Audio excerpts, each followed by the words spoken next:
Fala galera! E aí, tudo bem com todos? Espero que sim. Prontos para mais uma aula de Missionários da Luz? Muito bem! Hoje a gente vai estudar o capítulo 17, que se chama Doutrinação. Então, sem mais delongas, vamos ao nosso estudo. Muito bem, nesse capítulo a gente vai acompanhar Alexandre sendo procurado mais uma vez por uma pessoa que estava precisando de ajuda. Nesse caso, era uma mãe que pedia aí a intervenção de Alexandre para auxiliar o filho dela, Marinho. Ele havia sido padre quando estava encarnado, mas não levou uma vida muito correta, se desviou no meio do caminho e já tinha muitos anos que ele estava numa zona inferior, sofrendo muito. E a sua mãe sentia-se um pouco culpada da queda dele, porque ele, naquela existência, não precisaria ser padre.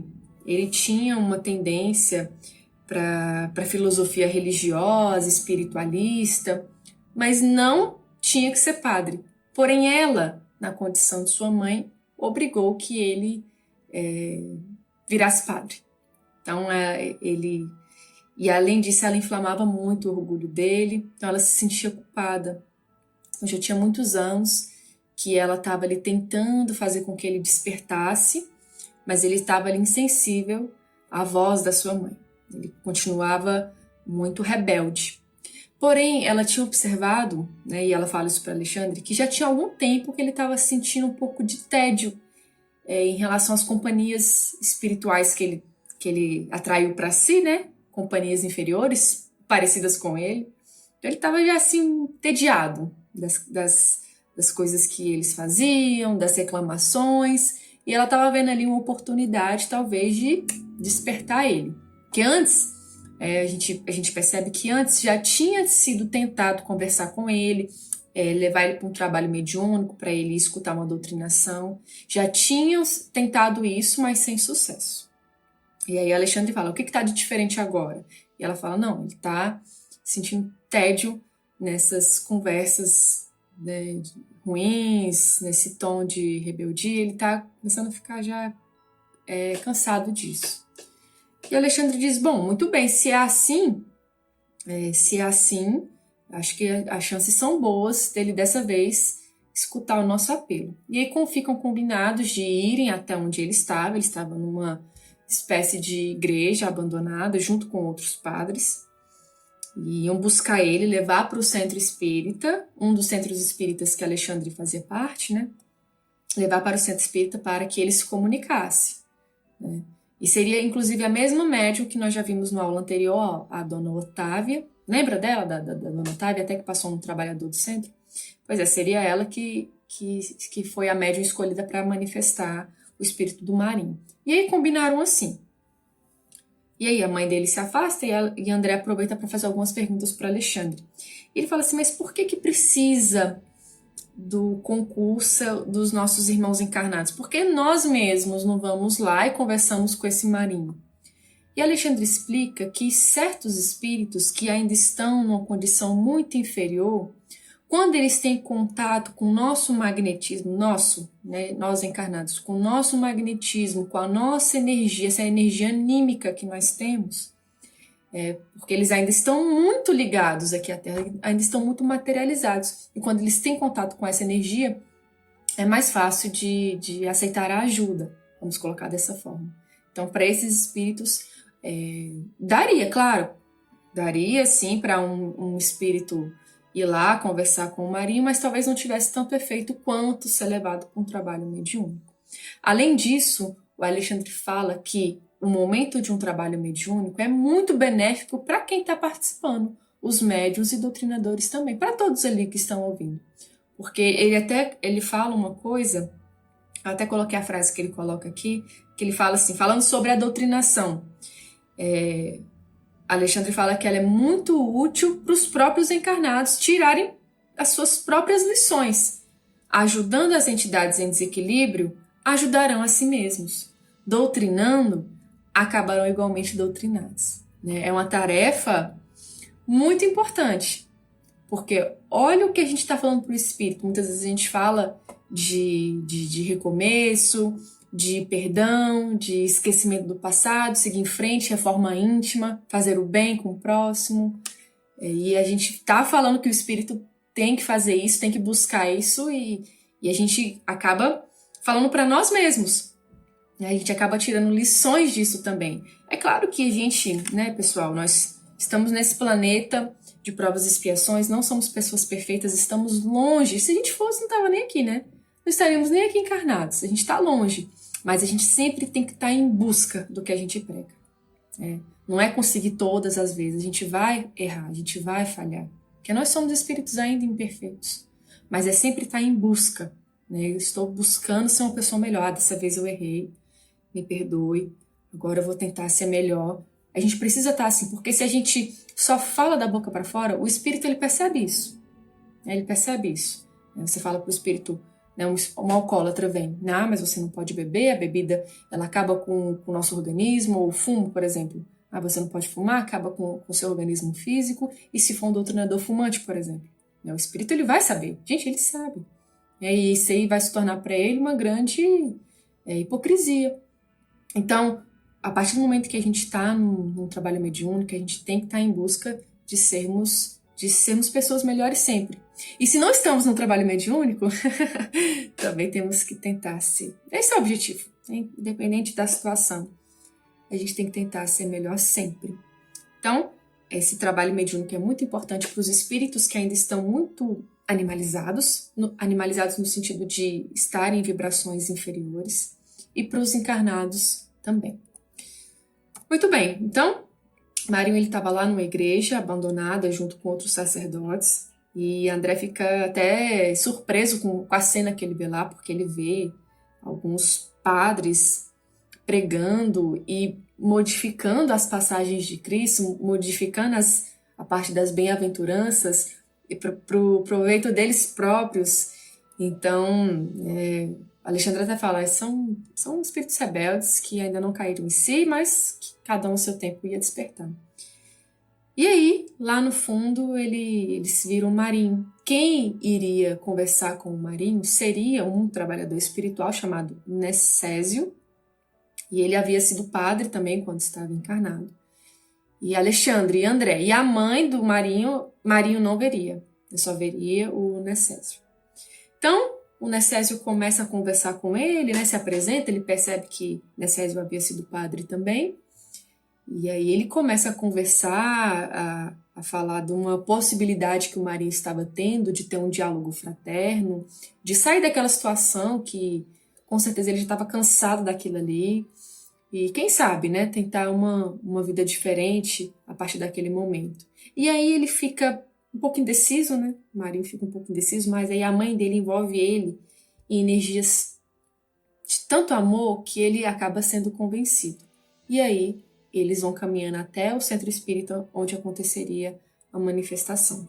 Quando eles chegam no centro, André observa que ao redor da mesa onde aconteceria o trabalho, tinha uma equipe de trabalhadores de mãos dadas fazendo uma espécie de corrente magnética para que não acontecesse de outros espíritos que não deveriam se manifestar naquele momento, espíritos mais rebeldes, invadirem ali e, enfim, causarem uma certa algazarra. Era tudo muito organizado. Nós já vimos isso várias vezes, né? É sempre bom repetir.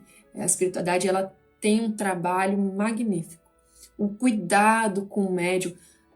Nesse caso aqui seria a Otávia.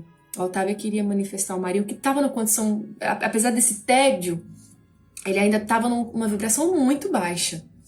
E aí o cuidado que estava sendo com a Otávia era tão grande que mesmo Alexandre, né? Alexandre, que é um espírito, nós percebemos, muito evoluído mesmo. Ele começou os cuidados ali com a Otávia e depois ele foi substituído por um espírito ainda mais elevado que ele, para que a Otávia não sofresse nenhum problema no seu organismo físico. Então, gente, o cuidado que tem com o médium é impressionante. Impressionante. Acho que os médiums que não estudam, né, que não têm oportunidade de ver um livro como esse, nem imaginam o cuidado que está sendo tido aí com ele. E aí o Marinho entra naquela corrente magnética, e quando ele percebe o que ia acontecer, ele fica com muito medo e quer sair. Mas ele não tinha como mais sair, ele estava envolvido ali naquela corrente, né? Estava ali. E aí ele, não, e aí o Necésio começa a conversar com ele, vamos, meu irmão, vai te fazer bem. Você precisa escutar esse irmão que vai trazer essa doutrinação cristã para você. Você sabe quem nos mandou aqui para conversar com você? E aí ele fica naquela expectativa e Necésio responde, sua mãe. E quando ele escuta essas duas palavrinhas, sua mãe, ele começa a chorar. Ele já cai assim num pranto. Bastou falar isso, sua mãe, né? O amor de mãe é uma coisa impressionante, né, gente? Enfim, e aí já fazem a ligação com a Otávia, né? O seu perispírito ele se afasta, o perispírito da Otávia se afasta, um pouco perturbado, porque ela se envolveu ali nas vibrações muito baixas do espírito comunicante normal, mas a espiritualidade estava ali acompanhando ela. E aí o Marinho ele se aproxima do corpo de carne e osso que estava lá sentado para comunicar. Não entra dentro do corpo não, igual a gente viu em Ghost, né? Ele se aproxima. E aí começa aquela doutrina, aquela comunicação, né? Revoltado, por que me trouxeram aqui, não quero mudar. E perto do doutrinador estava Alexandre, intuindo o doutrinador para que ele falasse o que o Marinho precisava ouvir naquele momento, né? Muito importante também a parte da doutrinação, de estarmos ali conectados com a espiritualidade, para a gente ouvir as intuições deles. Né? Não é porque não somos médiuns, eu falo nós porque eu sou doutrinadora, não é porque nós não somos médiuns ostensivos que a gente tem que achar que não precisa de preparação, é só chegar lá e conversar, de forma alguma. Temos que estar preparados também, fazer a nossa preparação antes do trabalho, para estarmos ali escutando as intuições que vão vir. Então, o Alexandre estava intuindo o doutrinador e tal, e André começa a perceber que dos encarnados que lá estava saindo energia de todos, dos doutrinadores, dos médiuns e dos médiuns de sustentação, uma energia que a espiritualidade ela utilizava para fazer acontecer várias coisas. Era como se fosse uma energia plástica. E aquela energia ajudava os espíritos, por exemplo, né, que não percebiam os benfeitores, os espíritos inferiores que estavam comunicando e não viam os outros espíritos que estavam numa vibração mais elevada. Com essa energia plástica, a espiritualidade conseguia, por exemplo, se materializar. Conseguiam fazer materializar, por exemplo, uma tela para aquele espírito ver algo que aconteceu, né, por exemplo, no meio da sua morte, né, algo que ele fez numa vida passada. Quantas doutrinações eu não já fiz dessa forma? É um espírito difícil, sem querer dialogar, sem querer modificar ali, a gente mostra uma tela, né, e mostra o que ele fez no passado, por exemplo. Espíritos muitas vezes que não aceitam o que aconteceu com ele naquela vida, e te mostra por que ele estava passando por isso, o que ele fez no passado, e aí ele cai em si. Então são recursos que a espiritualidade se utiliza de energias de nós mesmos encarnados. Então eles se materializam, o espírito está com frio, materializa um cobertor, né, entre várias outras coisas. Então é muito importante isso para o trabalho, né? Ter a presença dos médiuns de sustentação, por exemplo, para somar ainda mais. Então, o Marinho estava conversando, muito revoltado, e a espiritualidade percebe que aquele era o momento de fazer materializar, na visão dele, né, porque a mãe dele já estava lá, todo mundo estava vendo, menos ele, fazer com que ele percebesse a sua mãe. E aí pega esses recursos plásticos que eu já expliquei, começam a dar passes no setor de visão dele, do Marinho, para que ele ficasse o mais elevado que ele conseguisse. E aí o Alexandre intui o doutrinador para falar assim, olhe ao seu redor, não tem ninguém que você reconheça aí perto de você. E aí, nesse momento ele enxerga a mãe dele. E aí aquele choro, aquela emoção muito grande. E aí ela conversa com ele, fala, meu filho.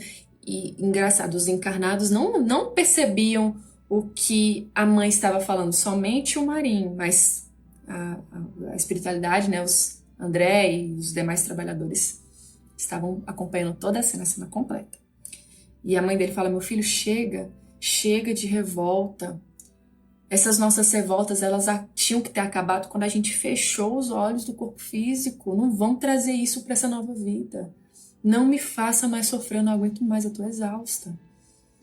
Né? E aí ele pede perdão, pede para ficar para sempre com ela, pergunta se eu posso ficar para sempre com você. E ela: olha, nesse momento não. É engraçado, ela é sincera, né? Nesse momento não vai ser possível, mas porque você ainda tem uma caminhada pela frente, mas você vai estar todo amparado, vai estar cheio de amigos, o próprio Necésio vai estar com você para te ajudar a se reerguer, recomeçar. É a hora. Vamos, meu filho, vamos. E aí o doutrinador ainda fala mais algumas coisas, e aquela comunicação é encerrada, o Marinho consegue receber ajuda. E aquela mãe tem o coração aliviado, porque ela já estava anos naquela luta, anos, né? E a gente sabe, mãe não desiste. Mãe, vó, pai, eles não desistem, eles vão até o limite das forças. E André ainda relata algumas coisas, né, nesse trabalho mediúnico, principalmente da importância dessa energia plástica que nós emitimos. Ele fala, por exemplo, de um espírito que vem e não acredita que morreu, não quer aceitar a morte. E a espiritualidade faz com que apareça uma tela e ele vê no próprio corpo em decomposição e ele cai em si. Um outro que se manifesta e quer agredir as pessoas ali ao redor da mesa, e a espiritualidade faz com que materialize um esqueleto para que ele se assustasse e desistisse da ideia. Recursos impressionantes que a espiritualidade tem que a gente nem imagina. Tá certo? Muito bem? Essa foi a nossa aula de hoje e até a próxima, se Deus quiser.